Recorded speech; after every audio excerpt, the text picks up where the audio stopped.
ચાલો મિત્રો, આપણે બધા જ ટોપિકના ઉદાહરણો જોઈ ગયા. ટોપિકમાં આપણે વિવિધ પ્રકારના વાક્યોનો સમાવેશ કર્યો હતો, જેવા કે અસરેટિવ એટલે કે વિધાન વાક્યો, પછી આવે ઇન્ટ્રોગેટિવ પ્રશ્નાર્થ, પછી ઇમ્પેરેટિવ આજ્ઞાર્થ, એક્સક્લેમેટરી એટલે કે ઉદ્ગાર વાક્ય, ઓપ્ટેટિવ એટલે કે શુભેચ્છાદર્શક વાક્યો અને લેટ્સનો ઉપયોગ.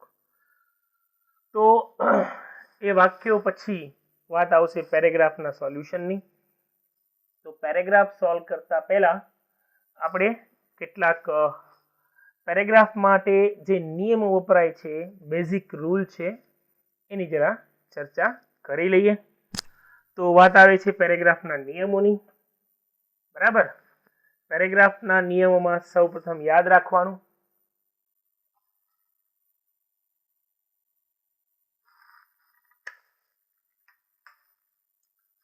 પહેલો નિયમ છે કે જો બોલનાર એક કરતા વધુ વિધાન વાક્યો બોલે તો તેમને જોડવા માટે and add it and say it and again say it and further say it જેવા શબ્દો મૂકી શકાય.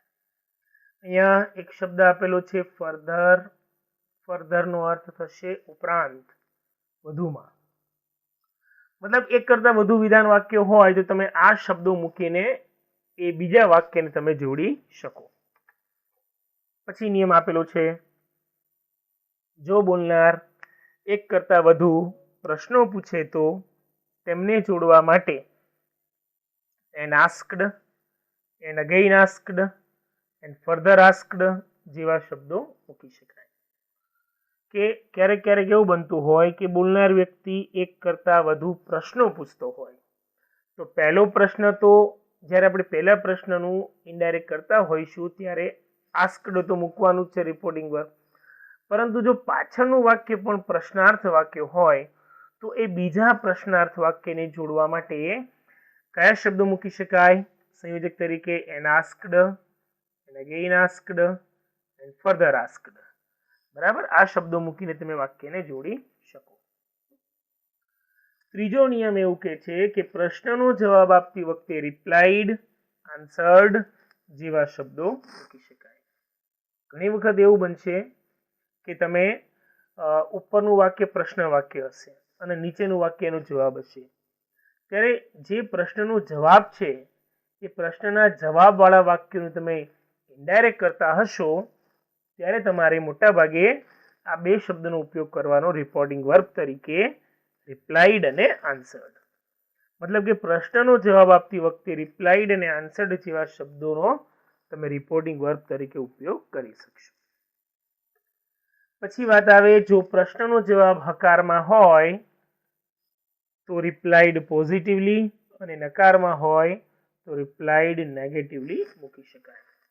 ઘણી વખત એવું જોવા મળશે કે ઉપરનું વાક્ય પ્રશ્ન વાક્ય છે, એ પ્રશ્નમાં તમને જવાબ પૂછેલો છે, એ જવાબ નીચે આપેલો છે, પરંતુ એ જવાબમાં યસ લખેલું હોય એટલે કે હકાર હોય તો ઇનડાયરેક્ટમાં શું લખવાનું? Replied positively. અને જો એ જવાબવાળું વાક્ય નકારમાં એટલે કે નો લખેલું હોય તો એનો તમારે ઇનડાયરેક્ટ શું કરવાનું? Replied negatively. પછી એવું કહે છે કે જો આરએસમાં આપેલું વાક્ય ટૂંકાણમાં હોય તો તેનું લંબાણ કર્યા બાદ આઈડી કરી શકાય. ઘણીવાર એવું બનશે કે રિપોર્ટિંગ સ્પીચમાં એટલે કે અવતરણ ચિહ્નમાં આપેલું વાક્ય ટૂંકું હશે, તો મોટાભાગે એવું જોવા મળે છે કે ટૂંકું વાક્ય હોય એનું ઇનડાયરેક્ટ કરતી વખતે સૌપ્રથમ શું કરવાનું? એનું લંબાણ કરવાનું. બરાબર, દાખલા તરીકે એવું પૂછતો હોય પ્રશ્નમાં કે વેર આર યુ ગોઈંગ? તમે ક્યાં જઈ રહ્યા છો? Where are you going?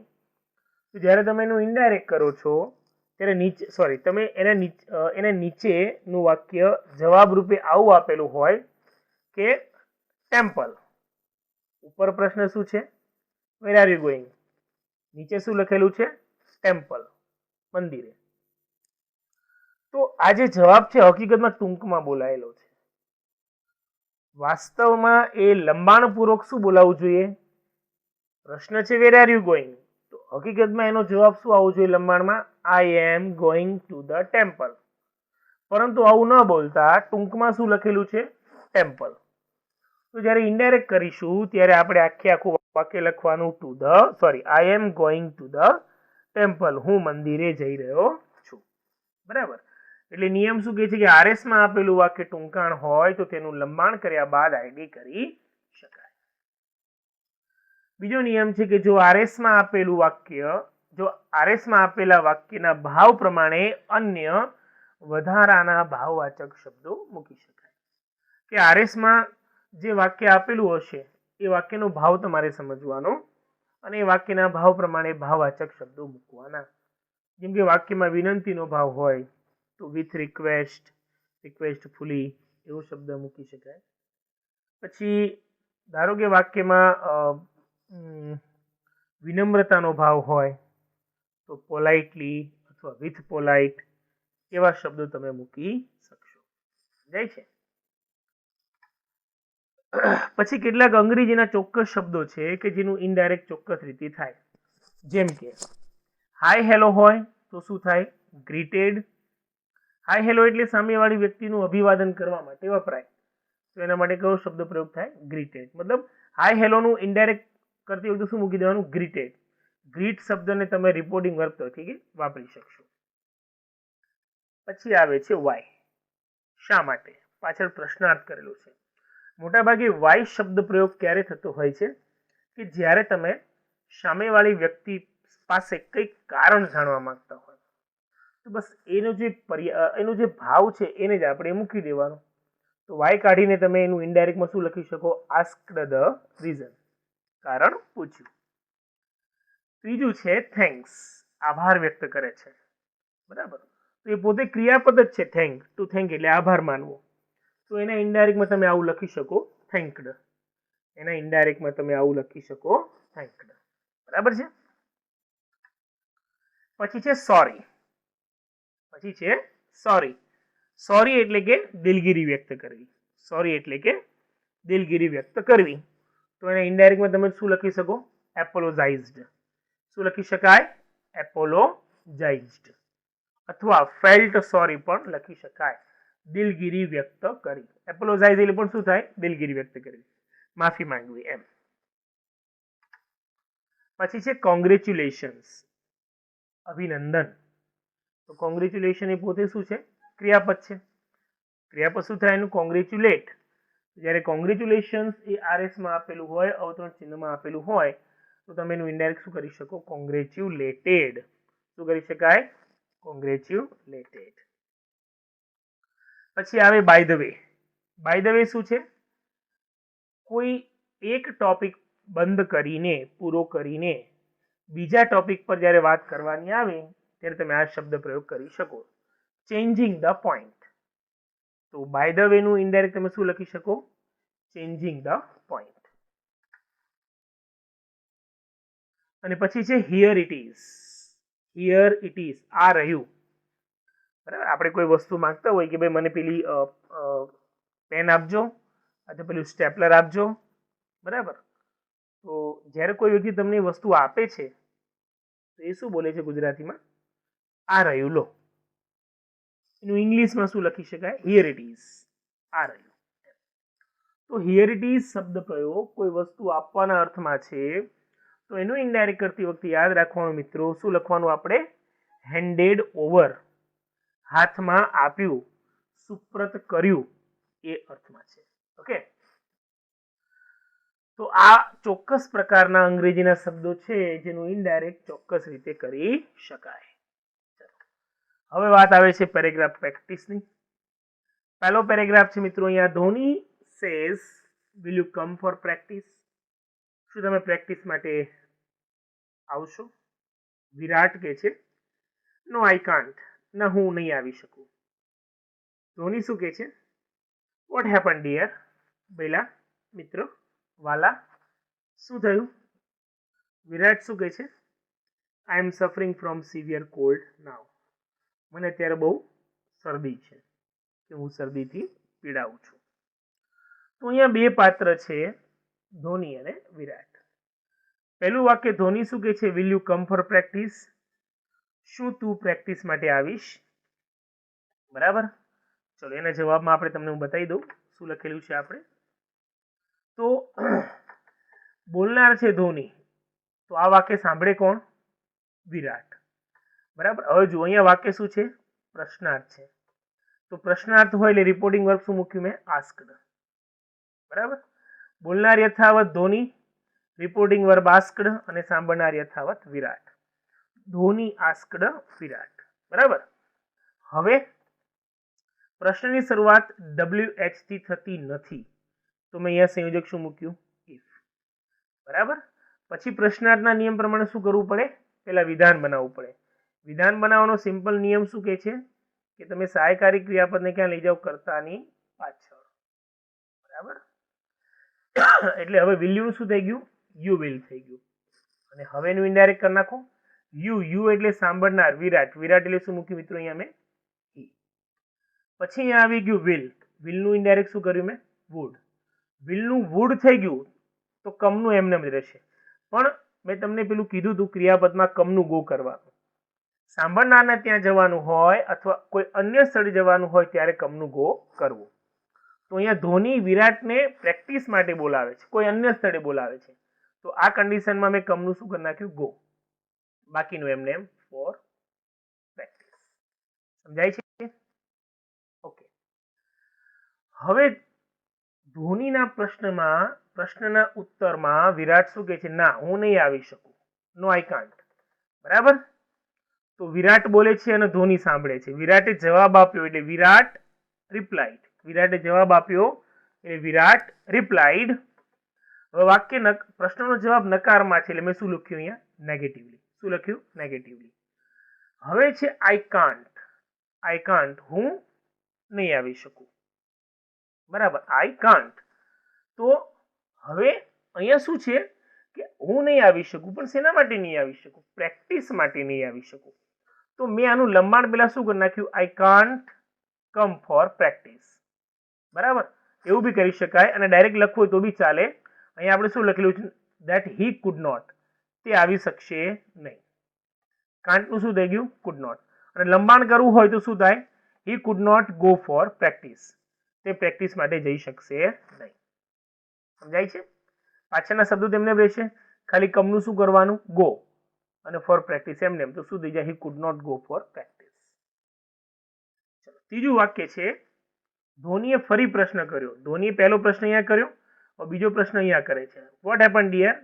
વાલા, શું થયું? એટલે ધોની બોલનાર ફરી પ્રશ્ન કર્યો એટલે હું શું લખું છું અહીંયા? And asked. Dhoni again asked Virat. ધોનીએ ફરી વિરાટને પૂછ્યું વોટ હેપન? તો અહીંયા WH છે તો આપણે અહીંયા WH જ રાખીશું. વોટ હેપન્ડ ભૂતકાળ છે તો ભૂતકાળનું શું થઈ જાય? પૂર્ણ ભૂતકાળ. ભૂતકાળનું શું થઈ જાય? પૂર્ણ ભૂતકાળ. વોટ હેડ હેપન્ડ. હવે આ ડિયર શબ્દ કોના માટે વપરાયો? વિરાટ, સાંભળનાર માટે. એટલે ફરી મૂકવાની જરૂર નથી.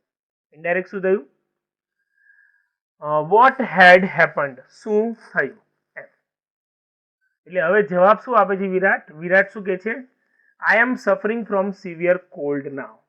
અત્યારે હું ભયંકર શરદીથી પીડાવું છું. બરાબર. વિરાટે જવાબ આપ્યો એટલે વિરાટ રિપ્લાઇડ ધોની. વિરાટ રિપ્લાઇડ ધોની. વાક્ય વિધાન છે એટલે મેં સંયોજક શું મૂક્યું? That. Virat replied Dhoni that. Okay, I am એટલે વિરાટની વાત છે એટલે શું થઈ ગયું? હી વોઝ સફરિંગ એમને એમ ફ્રોમ સિવિયર કોલ્ડ. તો એમને એમ ફ્રોમ સિવિયર કોલ્ડ. અને નાઉનું ઇનડાયરેક્ટ મેં શું કરી નાખ્યું મિત્રો? અહીંયા ધેટ. સમજાય છે? એની પ્રોબ્લેમ નહીં ને? ઓકે, ચાલો ત્યાંથી આગળ વધીશું. બીજો પેરેગ્રાફ જોઈએ. Amitabh says may I lock this answer. આ જવાબ લોક કરી દઉં. Rahim says yes you can lock this answer. હા, તમે આ જવાબ લોક કરી શકો. Amitabh says do you have any doubt about it? શું તમને આ જવાબ વિશે કોઈ શંકા છે? Rahim says, how can there be any doubt when you are here? Sir, સાહેબ જો તમે અહીંયા હો તો પછી કોઈ શંકા છે જ નહીં ને. અમિતાભ એ પોતે એક મોટો જવાબ છે. બરાબર છે. તો એના જવાબમાં આપણે લખેલું છે અમિતાભ આસ્ક્ડ, પછી હું સમજાવું છું, પહેલા તમને જવાબ સમજાવી દઉં. Amitabh asked Rahim if he might lock that answer. અમિતાભે રહીમને પૂછ્યું કે શું એ જવાબ લોક કરી દે? Rahim replied positively that he could lock that answer. Amitabh again asked him if he had any doubt about it. Rahim asked Amitabh with praise how there could be any doubt when he was there. ચલો હવે આને આપણે sentence wise સમજીએ. પહેલું અમિતાભ બોલે છે પ્રશ્ન, તો રહીમ સાંભળે. પ્રશ્નાર્થ વાક્ય છે એટલે મેં અહીંયા રિપોર્ટિંગ વર્બ શું મૂક્યું? આસ્ક્ડ. બોલનાર અને અહીંયા સાંભળનાર યથાવત. અમિતાભ આસ્ક્ડ રહીમ. પ્રશ્નની શરૂઆત WH થી થતી નથી. પ્રશ્નની શરૂઆત WH થી થતી નથી તો આપણે અહીંયા શું મૂકીશું? સંયોજક ઇફ. હવે આને વિધાનમાં ફેરવી નાખો. પહેલા પ્રશ્નાર્થનું પહેલા વિધાન થાય પછી એનું આઈડી થાય. તો આપણે મેને ક્યાં લઈ ગયા? આઈ ની પાછળ. શું થઈ ગયું? આઈ મે. તો આઈ એટલે બોલનાર અમિતાભ, અમિતાભ એટલે અહીંયા થઈ ગયું હી. અહીંયા ફરી પાછળ આવી ગયું મે, મેનું થઈ ગયું માઇટ. લોક એમને એમ. ધીઝ આન્સર નું મેં કરી નાખ્યું that answer. Is that clear? Okay. Amitabh પૂછે છે મે આઈ લોક ધીઝ આન્સર. જવાબમાં રહીમ શું કહે છે? Yes you can lock these answer. હા, જવાબ લોક કરી નાખો. તો જવાબ છે હકારમાં. તો રહીમ રિપ્લાઇડ પોઝિટિવલી ધેટ. અહીંયા હું સાંભળનાર ન મૂકું તો ચાલે, કોઈ વાંધો નહીં, તમે મૂકશો તો અહીં અમિતાભ લખી શકો. Replied positively to Amitabh. બરાબર. વાક્ય અહીંયા જવાબ વિધાનમાં છે એટલે અહીંયા મૂક્યું મેં ધેટ, સંયોજક that. You can lock. You એટલે અમિતાભ સાંભળનાર, તો થઈ ગયું હી. અહીંયા આવ્યું કેન લોક. કેન લોક નું રૂપાંતર કર્યું indirect could lock.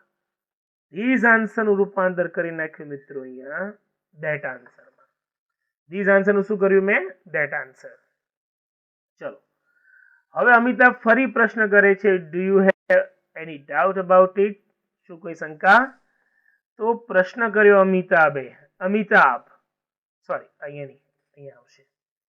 Amitabh again asked. અમિતાભે ફરી પ્રશ્ન કર્યો એટલે અમિતાભ અગેઇન આસ્ક્ડ હિમ. હિમ એટલે કોણ? રહીમ. બરાબર, રહીમ. બરાબર. ચલો હવે અહીંયા ડુ થી શરૂઆત થઈ મિત્રો. તો ડુ થી શરૂઆત થાય એટલે મેં જો અહીંયા સંયોજક શું મૂકેલું છે? ઇફ. શું મૂક્યું? ઇફ.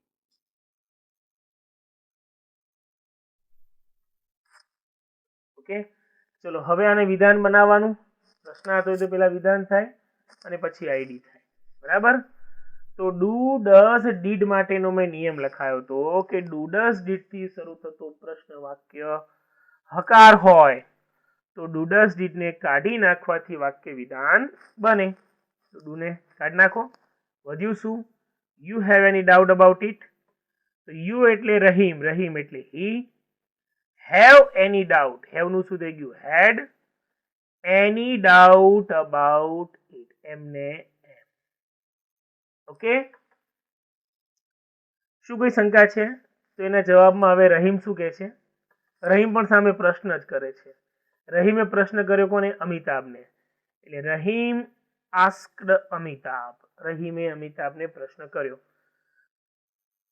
હા, હવે રહીમ એમ કે છે ભાઈ તમે હોવ તો થોડી શંકા હોય એમ. બરાબર. તો અહીંયા અમિતાભના વખાણ કરે છે એટલે હું શું મૂક્યું છું અહીંયા? With praise. આપણે હમણાં પેલો પેરેગ્રાફના નિયમમાં એક જોયો હતો નિયમ કે જો RS માં આપેલા વાક્યના ભાવ પ્રમાણે અન્ય વધારાના ભાવવાચક શબ્દો મૂકી શકાય. તો મને આ વાક્યમાં પ્રશંસાનો ભાવ દેખાય છે એટલે હું શું મૂકું છું?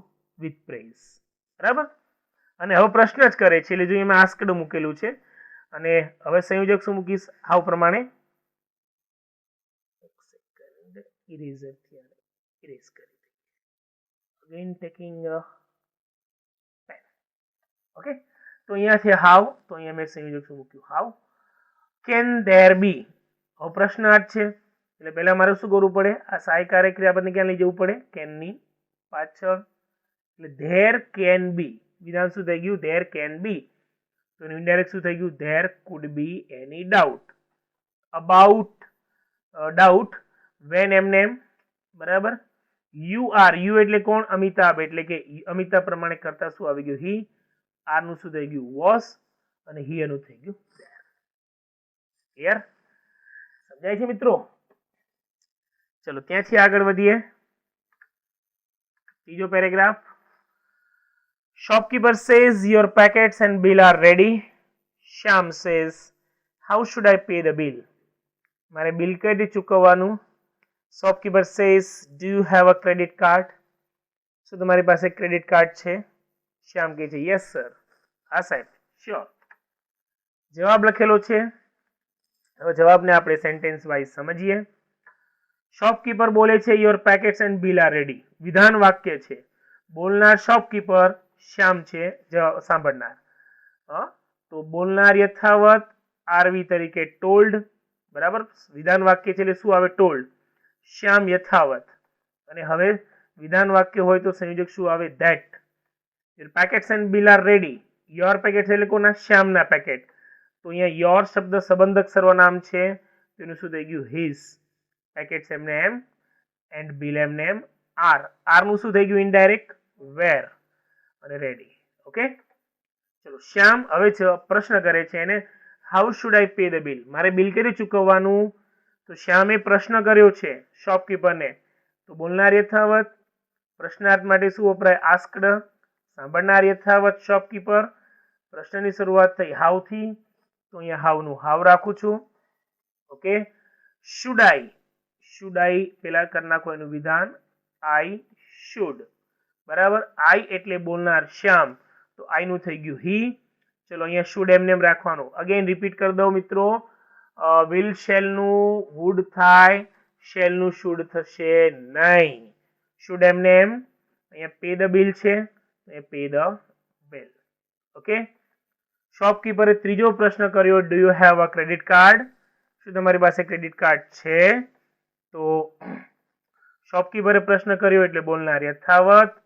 પ્રશ્નાર્થ છે એટલે આસ્કડ અને સાંભળનાર શ્યામ મૂકો તો પણ ચાલે અને શ્યામ માટે હિમ મૂકો તો પણ ચાલે ઓકે પ્રશ્નાર્થ છે એટલે આપણે આસ્કડ મૂક્યું પ્રશ્નની શરૂઆત થઈ ડુ થી શરૂઆત થાય તો સંયોજક શું આવે ઇફ ચલો હવે પહેલા પ્રશ્નનું વિધાન થાય ડુ ડઝ ડીડ થી શરૂઆત થઈ એટલે આપણે આને શું કરીશું ડુ ને કાઢી નાખીશું હકાર છે એટલે હવે વિધાન શું થઈ ગયું you have a credit card તો યુ એટલે શ્યામ એટલે રૂપાંતર થઈ ગયું હીમાં હેવ નું થઈ ગયું હેડ અને પાછળ અ ક્રેડિટ કાર્ડ એમને એમ ઓકે ચલો હવે શ્યામે જવાબ આપ્યો યસ શ્યોર હા ચોક્કસ મારી પાસે ક્રેડિટ કાર્ડ છે બરાબર ટૂંકમાં આપેલું વાક્ય છે તો લંબાણ શું થઈ જાય yes I have a credit card હા મારી પાસે ક્રેડિટ કાર્ડ છે શ્યામે જવાબ આપ્યો પ્રશ્ન છે ઉપર એ નીચે જવાબ હોય એટલે શ્યામ રિપ્લાઇડ પોઝિટિવલી કેમ મૂક્યું ત્યાં શું આપેલું છે યસ એ હકારમાં પોઝિટિવ આન્સર છે એટલા માટે ઓકે અને શોપકીપર શબ્દ મેં સાંભળનાર તરીકે મૂક્યો નથી તમે મૂકો કે ના મૂકો કોઈ ફેર પડશે નહીં અને મૂકવો હોય તો મૂકી શકાય Shyam replied positively to shopkeeper that બરાબર હવે આ શ્યોર ના સ્થાને મેં આખું લંબાણ વાળું વાક્ય મૂકી દીધું બરાબર yes I have a credit card આઈ એટલે શ્યામ એટલે હી હેડ અ ક્રેડિટ કાર્ડ એની પાસે ક્રેડિટ કાર્ડ હતું સમજાય છે મિત્રો એની પ્રોબ્લેમ હોય તો લેક્ચર પછી મને પૂછજો ઓકે હું ફરી સમજાવીશ બીજો એક પેરેગ્રાફ છે જેક શું કે છે પ્લીઝ કમ વિથ મી મહેરબાની કરી મારી સાથે આવો બરાબર, મહેરબાની કરીને મારી સાથે આવો.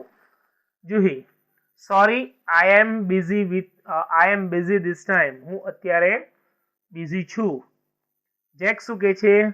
Van will you be free, તમે ક્યારે ફ્રી થશો? જુહી શું કહે છે? You can call me after an hour, તમે 1 કલાક પછી મને કોલ કરજો.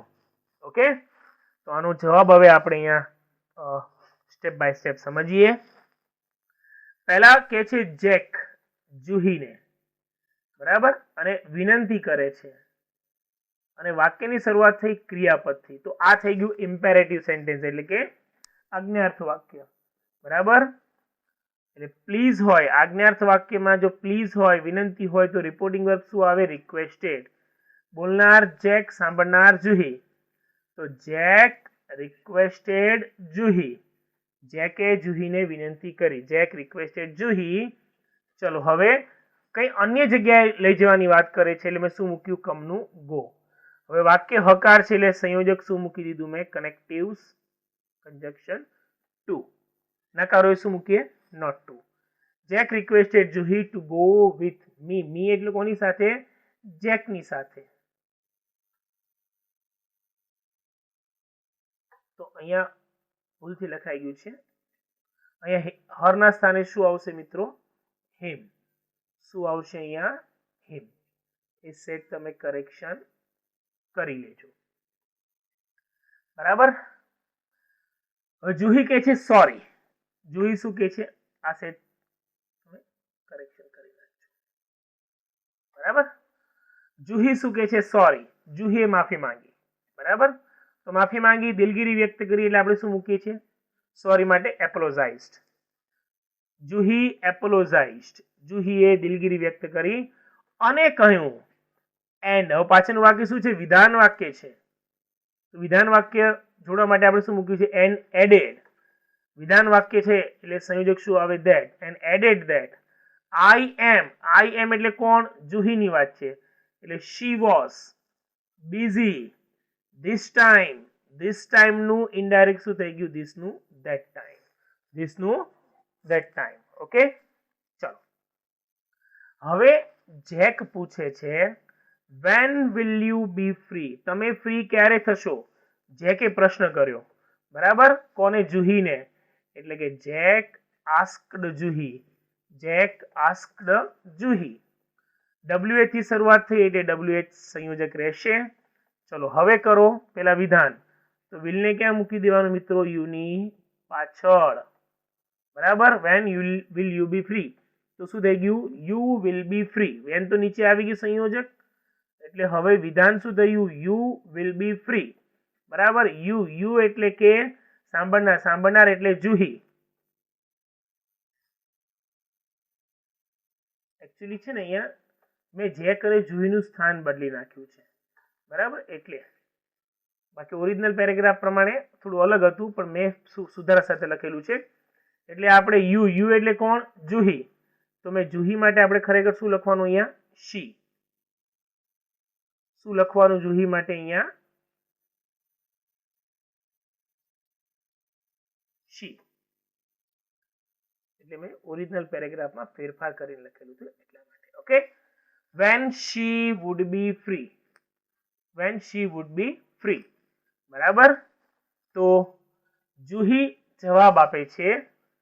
જુહીએ જવાબ આપે કોને? જેકને. એટલે Juhi replied Jack. Juhi replied Jack. વાક્ય વિધાન છે એટલે સંયોજક શું આવ્યું? ધેટ. ઓકે, યુ એટલે કોણ? જેક. એટલે શું આવી ગયું? He. Can call. Can call નું શું થઈ ગયું? ઇનડાયરેક્ટ. Could call. અને મી એટલે કે જુહી. બરાબર, જુહી એટલે શું થઈ ગયું? હર. આફ્ટર એન અવર, તો આફ્ટર એન અવર એમને. તો સમજાય છે મિત્રો? આપણે આજના લેક્ચરમાં 4 પેરેગ્રાફ ડિસ્કસ કર્યા.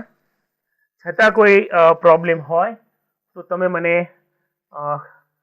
પર્સનલી પણ કોલ કરી શકો અથવા પર્સનલી મેસેજ કરજો. ઓકે, મળીશું નેક્સ્ટ લેક્ચરમાં નેક્સ્ટ પેરેગ્રાફ સાથે, થોડા નવા પેરેગ્રાફ સાથે.